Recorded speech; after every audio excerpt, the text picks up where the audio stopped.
किसी भी cricket match में डिफरेंट रोल्स होते हैं जो क्रिकेट प्लेयर्स होते हैं उनको परफॉर्म करना पड़ता है। जैसे कि फील्डिंग को सेट करना कैप्टन का काम हो गया, कौन बॉलिंग कब करेगा ये कैप्टन जो है डिसाइड करता है, विकेट कीपिंग करना, फील्डिंग करना, बैटिंग करना, बॉलिंग करना। तो डिफरेंट रोल्स जो है वहां पर क्रिकेट मैच में परफॉर्म करने पड़ते हैं डिफरेंट प्लेयर्स द्वारा।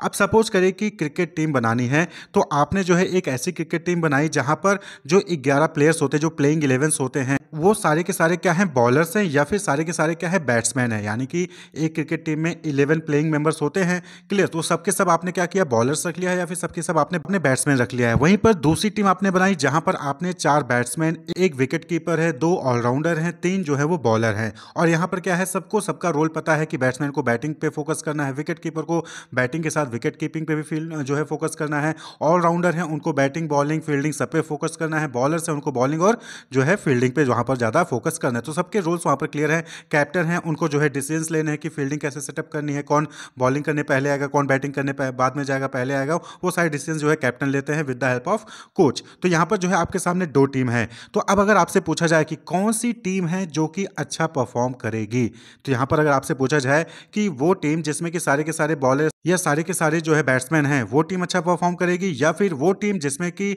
डिफरेंट रोल्स के लिए डिफरेंट जो है वहां पर प्लेयर्स हैं और सभी प्लेयर्स को उनको अपना रोल पता है और वो जो है टीम में खेल रहे हैं, तो वो टीम परफॉर्म करेगी। यानी कि जहां पर 4 बैट्समैन, एक विकेट कीपर, 2 ऑलराउंडर, 3 बॉलर हैं।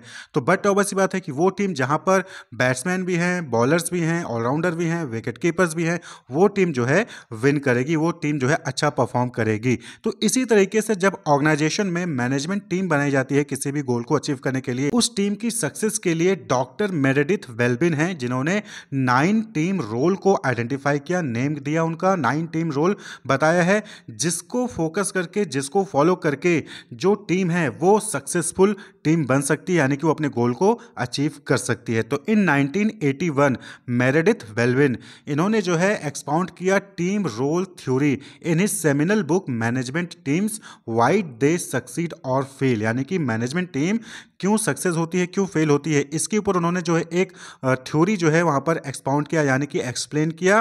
क्लियर? जो कि इन्फ्लुएंसिंग, सेमिनल का मतलब क्या हो गया, इन्फ्लुएंसिंग थी। क्लियर? इन्फ्लुएंस की, यानी कि लोगों को उसने इन्फ्लुएंस की इस बुक ने, management team why they succeed or fail. 1981 में इसको जो है पब्लिश किया गया था मेरेडिथ वेल्बिन ने। इसी में जो है उन्होंने 9 टीम रोल को जो है वहां पर डिस्कस किया है। तो Belbin team roles theory comprises different roles within a team leading to optimal performance. यानी कि वेल्बिन के अकॉर्डिंग जो है टीम में डिफरेंट रोल्स होते हैं। क्लियर? किसी भी टीम में डिफरेंट रोल्स होते हैं और उस रोल को अगर सही तरीके से परफॉर्म किया जाए तो ऑप्टिमल परफॉर्मेंस होगा टीम का, यानी कि अच्छा परफॉर्म करेगी, मैक्सिमम परफॉर्मेंस जो है वो टीम देगी। Teams with diverse complementary roles create innovative solutions and maintain high performance. यानी कि एक ऐसी टीम जहां पर जो है डाइवर्स लोग होंगे, यानी कि बैट्समैन भी हैं, बॉलर्स भी हैं, फील्डर्स भी हैं, ऑलराउंडर्स भी हैं। तो डाइवर्स हो गया, ये नहीं कि एक ही टीम है, उस एक टीम में 10 मेंबर है और 10 के 10 आपने आईटी फील्ड से रख दिए, नहीं, उसमें फाइनेंस का भी रखिए, मार्केटिंग का भी रखिए, रिसर्च के भी जो है वहां पर पर्सन्स रखिए। तो डाइवर्स होना चाहिए। Complementary roles create innovative solution, और जब वहां पर डाइवर्स फील्ड से होंगे तो लोग एक दूसरे को कॉम्प्लीमेंट करेंगे और जो है इनोवेटिव सॉल्यूशंस लाएंगे प्रॉब्लम के लिए, और परफॉर्मेंस क्या होगी, वो हाई होगी उस टीम की। क्लियर? तो टीम के अंदर कैसा होना चाहिए, डाइवर्स होना चाहिए। एक ही नेचर के जो है वहां पर टीम मेंबर्स नहीं होने चाहिए, डिफरेंट रोल्स वाले वहां पर जो है टीम मेंबर्स होने चाहिए। Clear expectations, communication and coordination become easier with balanced team role. जब सभी को पता होगा कि उनसे क्या एक्सपेक्ट किया जा रहा है, बॉलर्स को पता है कि बॉलर से बॉलिंग एक्सपेक्ट की जा रही है, वो विकेट जो है वहां पर लेके दे, बैट्समैन से एक्सपेक्ट किया जा रहा है कि वो बैटिंग अच्छा करे, रन जो है अच्छा बनाए, और जब वहां पर बॉलिंग, बैटिंग सबको सबके रोल्स क्लियर होंगे, सबको पता होगा कि उनसे क्या एक्सपेक्ट किया जा रहा है, कम्युनिकेशन वहां पर क्लियर होगी, कोऑर्डिनेशन होगा टीम मेंबर में, तो बट ऑब्वियस बात है कि वो टीम क्या होगी, सक्सेसफुल होगी, परफॉर्मेंस उस टीम की अच्छी होगी। तो टीम रोल को जो है मेरेडिथ वेल्बिन ने डिफाइन किया। उन्होंने कहा कि a tendency to behave, contribute and interrelate with other in a particular way. और उन्होंने जो है 9 टीम रोल्स जो है अंडरलाइन किए जो कि किसी भी टीम की सक्सेस के लिए इंपॉर्टेंट है। क्लियर? तो याद रखना कि अगर कोई टीम मेंबर है और उस टीम मेंबर में सबके सब वीकनेस वाले ही लोग हैं तो वो टीम अच्छा परफॉर्म नहीं कर पाएगी। वहीं पर कोई ऐसी टीम है जहां पर सारे के सारे एक ही फील्ड में एक्सपर्टीज हैं, बाकी फील्ड से रिलेटेड किसी को कोई नॉलेज नहीं है, तो वो टीम भी क्या है, परफॉर्म नहीं कर पाएगी अच्छे से, और सारे के सारे आपस में ही कंपीट कर रहे होंगे। तो इसीलिए एक टीम में डिफरेंट रोल्स होते हैं, उस रोल को आइडेंटिफाई करके उसके अकॉर्डिंग जो है वहाँ पर डाइवर्स जो है मेंबर्स होने चाहिए उस टीम में, तो वो टीम परफॉर्म करेगी। तो इसी को ध्यान में रखते हुए बेल्बिन्स ने 9 टीम रोल को आइडेंटिफाई किया, नाम बताया वहां पर, जिसको ध्यान में रखना चाहिए जब भी टीम को क्रिएट किया जा रहा है। तो ये जो 9 टीम रोल हैं, इसको ब्रॉडली उन्होंने 3 कैटेगरी में जो है 3 ग्रुप्स में डिवाइड किया है। पहला पीपल ओरिएंटेड यानी कि सोशल रोल्स, दूसरा है थॉट ओरिएंटेड यानी कि थिंकिंग रोल्स, और तीसरा है एक्शन ओरिएंटेड यानी कि एक्शन और टास्क रोल। यानी कि जो 9 रोल हैं उनको 3 ग्रुप्स में डिवाइड किया गया है। तो वो कौन कौन से हैं? पहला ग्रुप हो गया दैट इज सोशल रोल, यानी कि resource investigator, team worker and coordinator.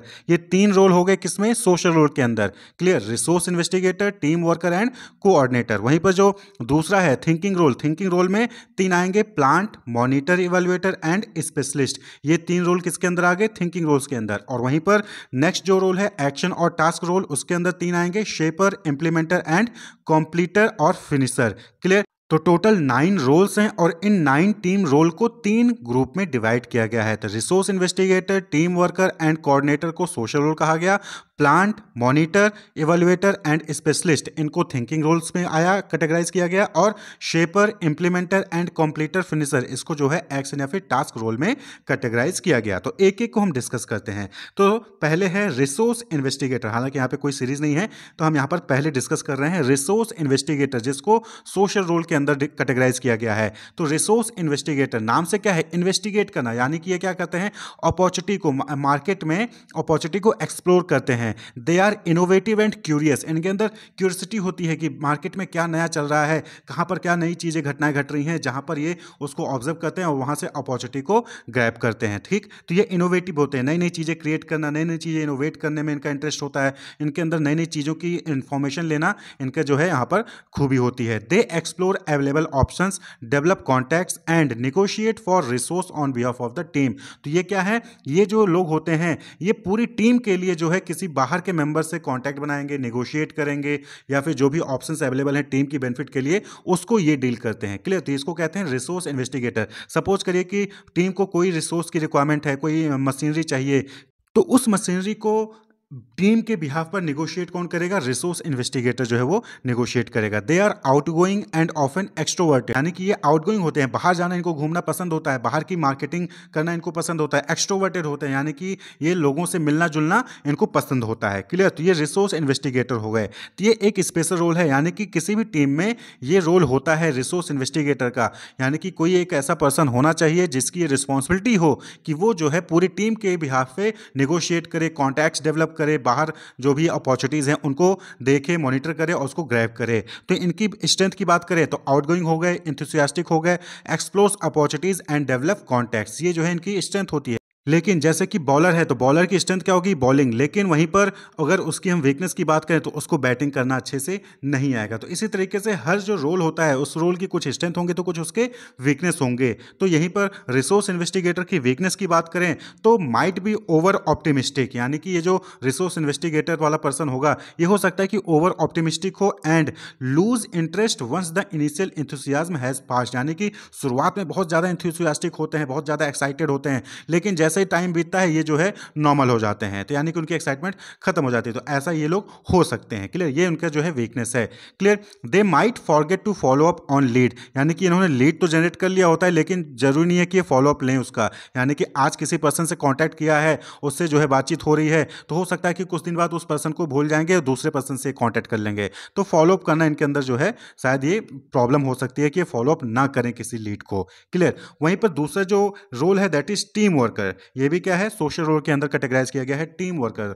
Clear? तो टीम वर्कर क्या हो गए? ये टीम के लिए जो है काम करते हैं। The people who provide support and make sure that members of their team are working together effectively, यानी कि ये टीम वर्कर हैं, टीम को जोड़ के रखते हैं और ये जो है यहाँ पर इंश्योर करते हैं कि जो टीम मेंबर हैं वो वर्क सही से कर रहे हैं, इफेक्टिवली काम कर रहे हैं, मिलजुल कर काम कर रहे हैं। Identify the work required and complete it on behalf of the team, अगर टीम का मेंबर किसी और रोल रोल में बिजी है तो ये उसके काम को आइडेंटिफाई करेंगे और उसके बिहाफ पर उस काम को ये कंप्लीट कर देंगे।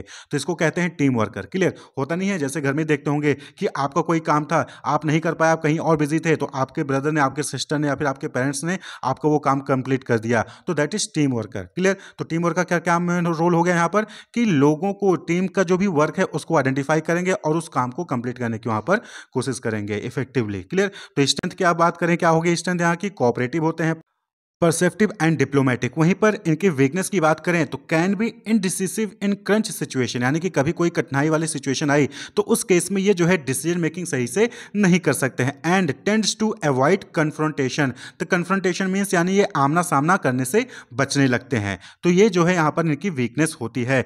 दे might be hesitant to make unpopular decision, यानी कि ऐसे डिसीजन जो कि सडनली लेना पड़ जाए या फिर जो कि रेगुलरली डिसीजन नहीं लिए जाते हैं, ऐसे डिसीजन लेने में ये हेजिटेट करते हैं।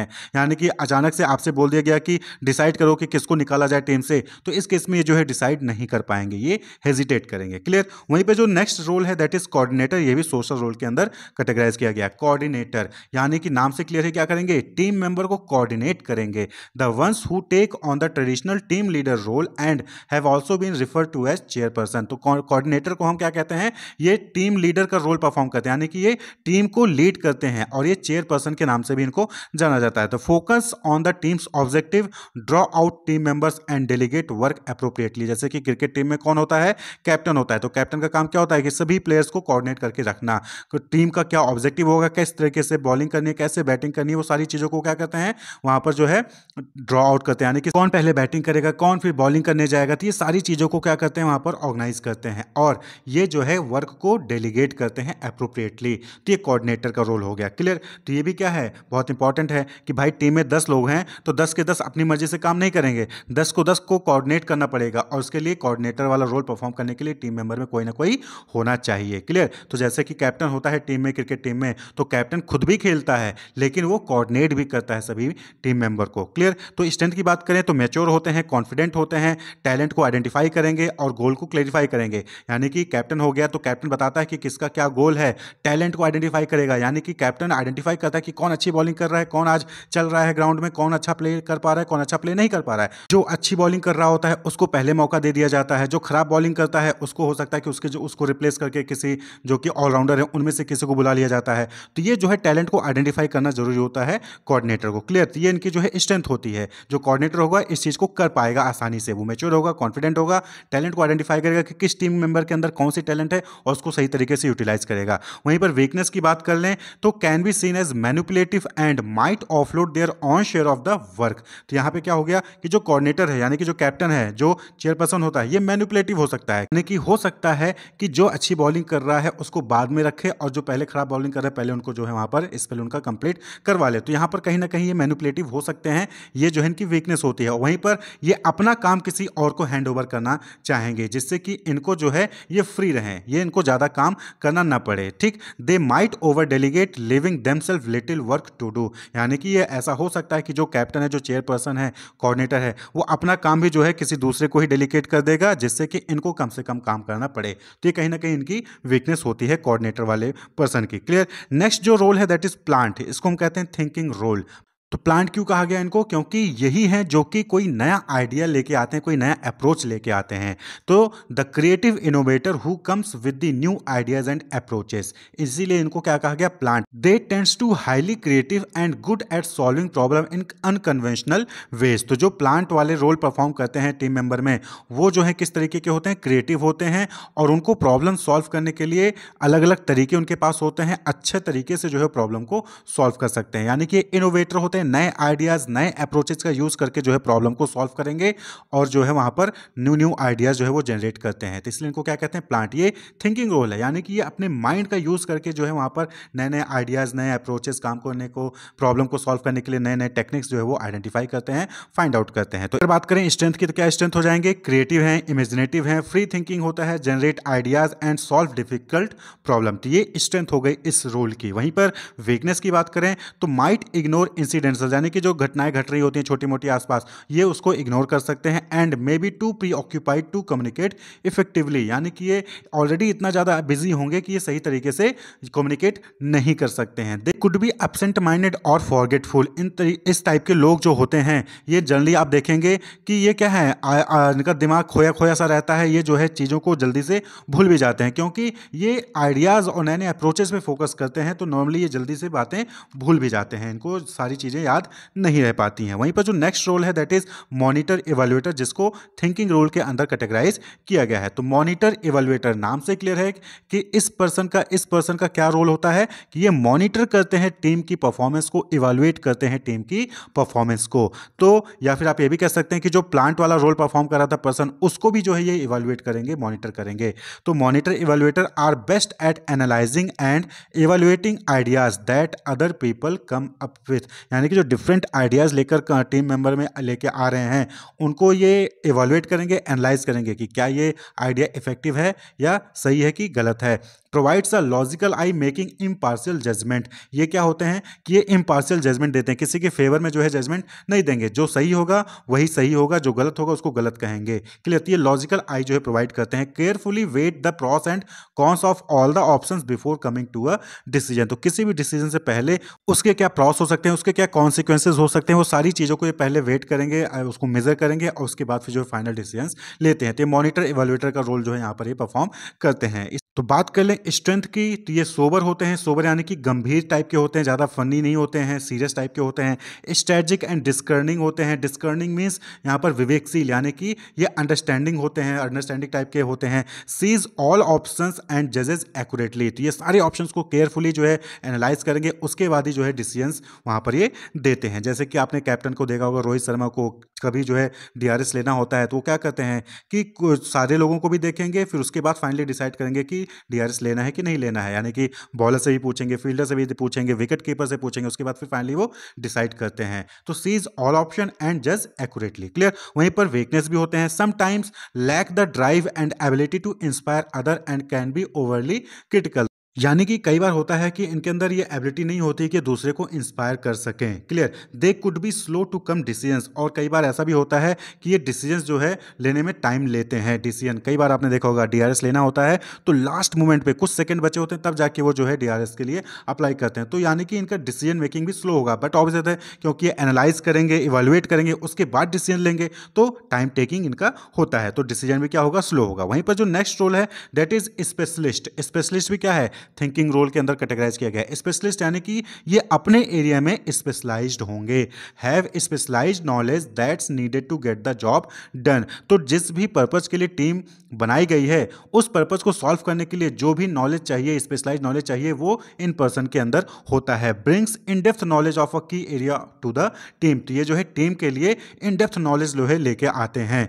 Their job within the team is to be an expert in the area and they commit themselves fully to their field of expertise. तो नॉर्मली स्पेशलिस्ट क्या हो गए कि जैसे कि आईटी सेक्टर का कोई टास्क है तो आईटी सेक्टर में इनको जो है वहां पर नॉलेज होगा। मार्केटिंग के लिए कोई टीम बनाई गई तो मार्केटिंग का इन डेप्थ नॉलेज इनको होगा। फाइनेंस की कोई टीम बनाई गई तो फाइनेंस की इन डेप्थ नॉलेज इनके पास होगी। तो ये अपने फील्ड में स्पेशलिस्ट होते हैं। क्लियर, ये नॉलेजेबल, स्पेशलाइज नॉलेजेबल पर्सन होते हैं। तो ये स्पेशलिस्ट वाला रोल भी परफॉर्म करने के लिए टीम में होना चाहिए। स्ट्रेंथ की बात करें तो सिंगल माइंडेड, बट ऑब्वियस बात है कि ये स्पेशलाइज्ड है किसी एक सेक्टर में, एक फील्ड में, तो ये सिंगल माइंडेड होंगे। सेल्फ स्टार्टिंग एंड डेडिकेटेड, खुद ही जो है काम करना स्टार्ट करेंगे, डेडिकेटेड टाइप के होंगे। They provide specialist knowledge and skills, और ये जो है स्पेशलाइज्ड नॉलेज और स्किल्स जो है अपनी टीम मेंबर को प्रोवाइड करेंगे। हालांकि वीकनेस भी होंगी, क्या, tends to contribute on a narrow front and can dwell on the technicalities. तो यहां पर क्या है कि ये जो है भाई स्पेशलाइज्ड है किसी एक पर्टिकुलर फील्ड में, तो वो सिर्फ एक ही फील्ड की नॉलेज दे पाएंगे, बाकी फील्ड को लिए जो है वहां पर वो जो है डिटेल्स नहीं प्रोवाइड कर पाएंगे, या फिर बाकी चीज़ों के लिए जो है वहां पर हो सकता है कि उनसे आपको नॉलेज ना मिले, उसमें आपको हेल्प ना मिले, इस टाइप के पर्सन से। दे ओवरलोड यू विथ इंफॉर्मेशन, दूसरी चीज़ है कि इनके पास इंफॉर्मेशन बहुत होगी अपने फील्ड से, तो बहुत ज़्यादा इंफॉर्मेशन जो है कभी कभी ये देने लगते हैं, जो कि ओवरलोड हो जाता है, यानी कि ओवरबर्डन भी हो जाता है। यानी कि जितनी इंफॉर्मेशन चाहिए, जितने से काम हो जाएगा, उतना नहीं एक्स्ट्रा नॉलेज जो है अपने फील्ड से देने लगते हैं। तो ये जो है कहीं ना कहीं वीकनेस होती है। वहीं पर नेक्स्ट रोल की बात करें तो नेक्स्ट है शेपर, जिसको एक्शन या फिर टास्क रोल के अंदर कैटेगराइज किया गया है। तो शेपर को आप जो है मोटिवेटर की तरह आप इसको समझ सकते हैं। शेपर क्या है कि they are the people who challenge the team to improve, यानी ये टीम को इम्प्रूव करने के लिए काम करते हैं। ये जो है उनको मोटिवेट करते हैं, स्टिमुलेट करते हैं टीम मेंबर्स को कि वो जो है अपने काम को अच्छे से परफॉर्म करें। तो they are dynamic and usually extroverted people who enjoy stimulating others, questioning norms and finding the best approaches for solving problem, यानी कि ये दूसरों को स्टिमुलेट करेंगे, उनको जो है वहां पर जो है क्वेश्चनिंग करेंगे, अगर किसी को कोई डाउट है तो उस पर क्वेश्चन करेंगे जिससे कि नए नए आइडियाज जनरेट हो। तो यानी कि ये एक तरीके से टीम को इंप्रूव करते हैं, टीम की परफॉर्मेंस को इंप्रूव करने में हेल्प करते हैं, मोटिवेट करते हैं टीम को। क्लियर। तो स्ट्रेंथ की बात करें तो challenging, dynamic, thrives on pressure, has the drive and courage to overcome obstacle. तो इनके अंदर होता है कि कोई भी ऑब्स्टेकल, कोई भी प्रॉब्लम है तो उससे ओवरकम आ सकते हैं, उसके लिए प्रॉब्लम को सॉल्व करने के लिए जो है आइडियाज जनरेट कर सकते हैं।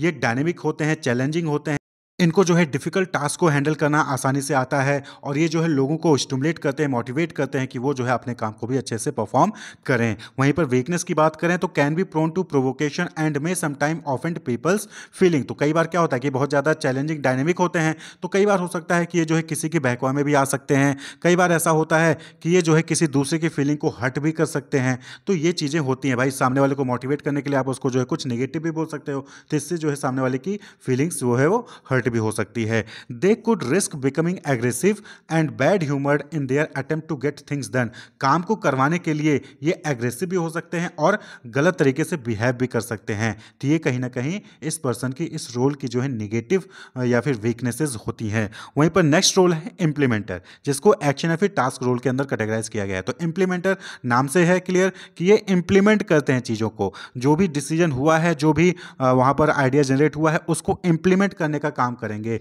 The people who get things done, यानी कि जो भी चीज़ें प्लान की गई थी उसको इंप्लीमेंट करने का जिम्मा इंप्लीमेंटर का होता है।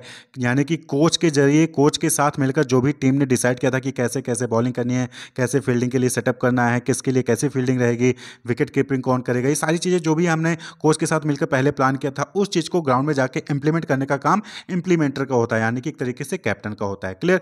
तो ये क्या करते हैं, ये वर्केबल स्ट्रेटजी प्लान करते हैं और एफिशिएंटली उसको जो है कैरी आउट करते हैं, यानी कि पहले से ही किस तरीके से टीम काम करेगी, कैसे कैसे काम करना है, किसका क्या रोल, वो सारी चीज़ें जो है पूरी स्ट्रेटजी बनाएंगे और उसको जो है इफेक्टिवली इंप्लीमेंट भी करते हैं। Turn the team ideas and concept into practical action and plans, यानी कि टीम ने जो भी आइडिया, जो भी कॉन्सेप्ट डेवलप किया था उसको प्रैक्टिकली जो है वो जो है उसको इंप्लीमेंट करते हैं, प्लान को एक्शन में लेकर आते हैं। तो जो सोचा था उसको एक्चुअल में परफॉर्म करने का काम इनका होता है इंप्लीमेंटर का। तो स्ट्रेंथ की बात करें तो ये प्रैक्टिकल होते हैं, रिलायबल होते हैं, एफिशिएंट होते हैं, turns idea into action and organise work that need to be done. तो ये जो भी आइडिया है उसको एक्शन में लेके आते हैं और इस चीज़ तरीके से ऑर्गेनाइज करते हैं चीज़ों को जिससे कि काम वो कंप्लीट किया जा सके। वहीं पर वीकनेस की बात करें तो can be a bit inflexible and slow to respond to new possibilities. अब ये क्या है, इनफ्लेक्सिबल क्यों होंगे, क्योंकि भाई जैसा प्लान किया था उसी के तरीके से ये काम करना चाहेंगे तो जल्दी से फ्लेक्सिबल नहीं होते हैं। जो सोचा था, जैसा प्लान किया गया था उसी तरीके से काम करने की कोशिश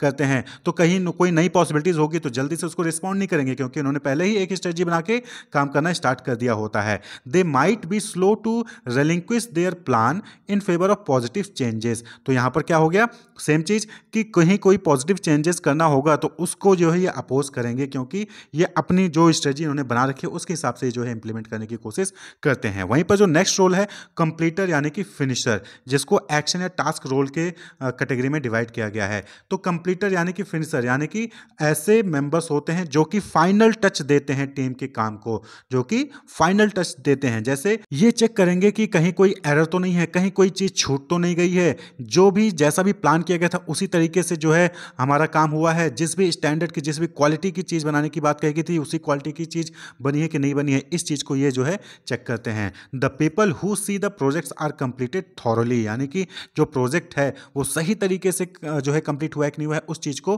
कंप्लीटर फिर फिनिशर जो है चेक करते हैं। They ensure that there have been no error और omissions and they pay attention to the smallest of detail. तो छोटी छोटी डिटेल पर भी जो है ये ध्यान देते हैं कि कहीं कोई चीज छूट तो नहीं गई है, कहीं कोई गलती तो नहीं हो गई है। ठीक, तो प्रोजेक्ट में इस चीज को कंप्लीटर या फिर फिनिशर जो है वो फोकस करता है। तो स्ट्रेंथ की बात करें तो ये पेन स्टेकिंग होते हैं। पेन स्टेकिंग यानी कि वेरी केयरफुल, यानी कि बहुत ध्यानपूर्वक एफर्ट के साथ लंबे समय यानी कि थोड़ा समय लेकर जो ये काम को करते हैं। कॉन्साइसेस होते हैं, यानी कि ये ईमानदार होते हैं, ऑनेस्ट होते हैं। क्यों? बट ऑब्वियस बात है कि अगर ये ऑनेस्ट नहीं होंगे, ईमानदार नहीं होंगे, तो जो भी एरर होगी, जो भी ओमिशंस होगी, गलतियाँ होंगी, वो उसको आइडेंटिफाई नहीं कर पाएंगे। तो इसीलिए ये बहुत ध्यान से जो है काम को करते हैं, जिससे कि कोई भी एरर न रह जाए। क्लियर? एनेक्सियस होते हैं, यानी कि क्यूरसिटी होती है इनके अंदर। क्लियर? चिंतित होते हैं अपने काम को लेकर कि कहीं कोई गलती तो नहीं रह गई, कहीं कोई ओमिशंस तो नहीं रह गया। Search is out error policies and perfect, यानी कि ये जो भी गलती होती है उसको आइडेंटिफाई करते हैं और उसको जो है करेक्ट करते हैं। वहीं पर इनकी वीकनेस की बात करें तो can be incline to worry extremely and reluctant to delegate, यानी कि यहाँ पर क्या होता है कि ऐसे जो पर्सन होते हैं, इस रोल को परफॉर्म करने वाले जो पर्सन होते हैं, वो बहुत ज़्यादा एक्सट्रीमली जो है घबराते हैं। क्यों घबराते हैं? क्योंकि इनकी रिस्पॉन्सिबिलिटी है कि जो भी एरर है, जो भी ओमिशंस है, उसको आइडेंटिफाई करें। जो प्रोजेक्ट है वो सही तरीके से कंप्लीट हुआ है कि नहीं हुआ है, ये इनकी रिस्पॉन्सिबिलिटी होती है। तो इसलिए ज़्यादा टेंशन में होते हैं, ज़्यादा चिंतित होते हैं। क्लियर? और ये डेलीगेट करने में हेजिटेट होते हैं, यानी कि अपना काम किसी को जल्दी से डेलीगेट नहीं करते हैं, क्योंकि इनको दूसरे पे ट्रस्ट नहीं होगा। ये मानते हैं कि जो एरर ये फाइंड आउट कर सकते हो, दूसरा नहीं फाइंड आउट कर पाएगा, इसलिए अपना काम भी डेलीगेट नहीं करते हैं। तो ये जो है 9 बेल्विन्स टीम रोल थे, तो जिसको ब्रॉडली 3 कैटेगरी में डिवाइड किया गया: पीपल ओरिएंटेड यानी सोशल रोल, थॉट ओरिएंटेड यानी thinking role, and action oriented यानी कि एक्शन और टास्क रोल। और फर्दर इन 3 कैटेगरी के अंदर 3-3 रोल को रखा गया। क्लियर? तो पहला जो कैटेगरी था सोशल रोल, उसके अंदर resource investigator, team worker and coordinator. वहीं पर जो दूसरा जो है role, that is thinking role, उसके अंदर plant monitor, evaluator and specialist. और तीसरी जो कैटेगरी है द एक्शन और टास्क रोल, उसके अंदर shaper, implementer and completer finisher रखा गया। तो कॉम्प्लीटर फिनिशर आप चाहे बीच में स्लैश लगा के कर सकते हैं। तो कॉम्प्लीटर फिनिशर यानी एक ही चीज हो गया। मॉनिटर इवैल्यूएटर यानी कि मॉनिटर करेंगे, इवैल्यूएट करेंगे, इसलिए मॉनिटर इवैल्यूएटर लिखा है। क्लियर? तो टोटल 9 टीम रोल होते हैं बेल्विन्स के अकॉर्डिंग, जो कि अगर टीम में है और टीम में उसके लिए जो है पर्सन अपॉइंट किए गए हैं, तो टीम जो है सक्सेसफुल जो है अपने गोल को, कॉमन गोल को अचीव करेगी। Wish you all the best, keep watching.